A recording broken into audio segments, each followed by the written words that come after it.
Buenas noches, hoy vamos a hablar del coeficiente de simetría de Pearson. Como integrantes estamos Juan Marcos López Bertrán, Alfredo Josué Méndez Letona y su servidor Fernando René Ramírez Escobar. Como introducción, las medidas de simetría son indicadores que permiten establecer el grado de simetría o asimetría, que presenta una distribución de probabilidad de una variable aleatoria sin tener que hacer su representación gráfica. Como eje de simetría consideramos una recta paralela al eje de ordenadas que pasa por la media de la distribución. Si una distribución es simétrica, existe el mismo número de valores a la derecha que a la izquierda de la media. La simetría de una distribución nos indica el grado en el que las puntuaciones de los sujetos se reparten por debajo y por encima de la medida de tendencia central. De entre numerosos indicadores, se ha elegido el índice de asimetría de Pearson, que se basan en la relación entre la media y la moda. En objetivos tenemos el objetivo general, que es aprender a realizar los ejercicios de coeficiencia de asimetría de Pearson con claridad. El objetivo específico es comprender las diferentes medidas de simetría y la interpretación que ésta puede tener, y poner en práctica las ecuaciones para la coeficiencia de asimetría de Pearson. En el inicio de la simetría es la medida que indica la simetría de la distribución de una variable respecto a la medida aritmética, sin necesidad de hacer la representación gráfica. Los coeficientes de simetría indican si hay el mismo número de elementos a izquierda y derecha de la media. Existen tres tipos de curva de distribución según su simetría. Está la simetría negativa, que es la cola de la distribución que se alarga para los valores inferiores a la media. Está la simétrica, que es el mismo número de elementos de izquierda y derecha de la media, que en este caso coincide con la media, la mediana y la moda. La distribución se adapta a la forma de la campana de Gauss o distribución normal. Y está la simetría positiva, que es la cola de la distribución que se alarga hacia la derecha por valores superiores a la media. Les continuaré hablando sobre este tema del coeficiente de simetría de Pearson. Este se simplifica en la palabra CAP, CAP, que representa la coeficiente de simetría de Pearson, lo cual nos ayuda a medir la diferencia entre la media y la moda respecto a la dispersión de conjuntos. Por ejemplo, podemos lograr ver que tenemos el ejemplo de la X, que significa la media, la MO, que significa la moda, representada como X, y la S, que es la desviación típica. Esto funciona como podemos ver en el ejemplo que está aquí abajo, que es si CAP es menor que 0, la distribución tiene una simetría negativa, puesto que la media es menor que la moda de esta. Si CAP es igual a 0, la distribución es simétrica, y si CAP es mayor a 0, la distribución tiene una simetría positiva, ya que la media es mayor que la moda, como podemos observar en la tabla de abajo. Estos procedimientos son uno de los menos usados ahora en día, pero siempre son empleados solamente para distribuciones unimodales y coasimétricas. Siguiente, por favor. La simetría es una distribución que nos ayuda a indicar el tipo y el grado en el que las puntuaciones de los sujetos se han repartido por debajo y por encima de la medida de esta tendencia central que estamos tratando de entender, por lo cual esa trata con un índice adimensional que no tiene unidades de medida y se aplica a distribuciones unimodales solamente.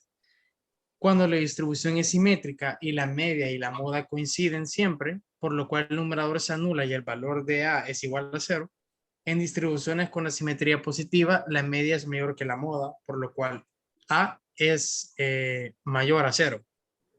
Por otro lado, cuando la simetría es negativa, el valor de la moda al de la medida y A es menor a 0, y media y mediana siempre coinciden en las distribuciones simétricas que estos tienen. Y si solo hay una moda, es distribución unimodal. El valor de esta también será igual a los dos anteriores que hemos visto ahorita. Las Gracias. medidas de dispersión.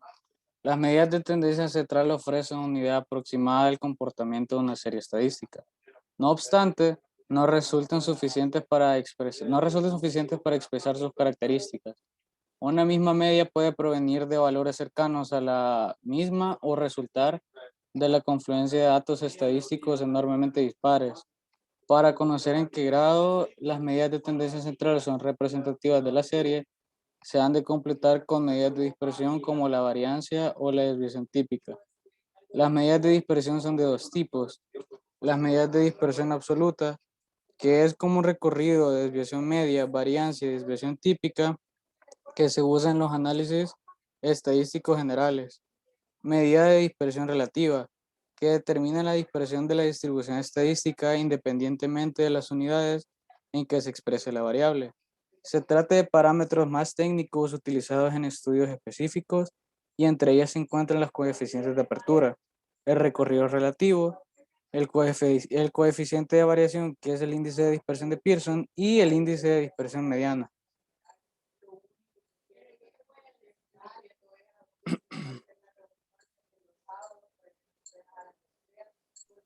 La concentración y dispersión. Las medidas de centralización nos ayudan a determinar todos los centros de gravedad de esta distribución estadística que estamos observando. Para lograr describir este comportamiento general que éste necesita, una información complementaria es necesaria para saber si los datos están dispersos o agrupados. Así, estas que son las medidas de dispersión pueden definirse como los valores numéricos cuyo objeto es analizar el grado de separación de los valores que estos tienen con una serie de estadísticas con respecto a las medidas de tendencia central consideradas en este tema.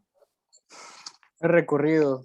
La medida de dispersión más inmediata es el recorrido de la distribución estadística, también llamado rango o amplitud.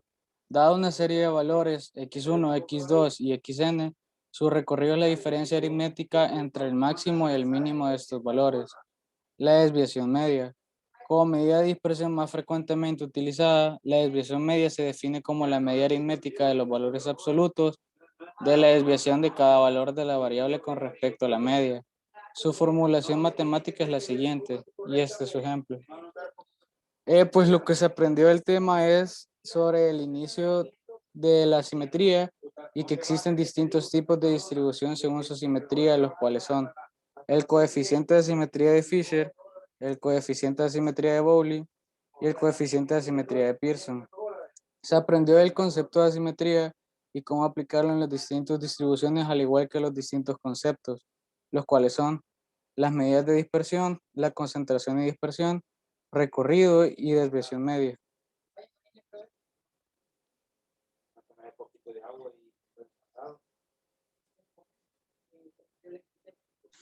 Con estos ejercicios podemos aprender, como decía mi compañero, que cuáles son las coeficientes de simetría de Fisher, la simetría de Pearson, la simetría de Bowler, y cómo se aplican las distintas distribuciones a los distintos conceptos, como las medidas de dispersión, la desviación media y la concentración.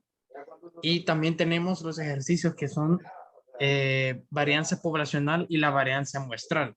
Estos tienen fórmulas muy diferentes para encontrar su varianza poblacional.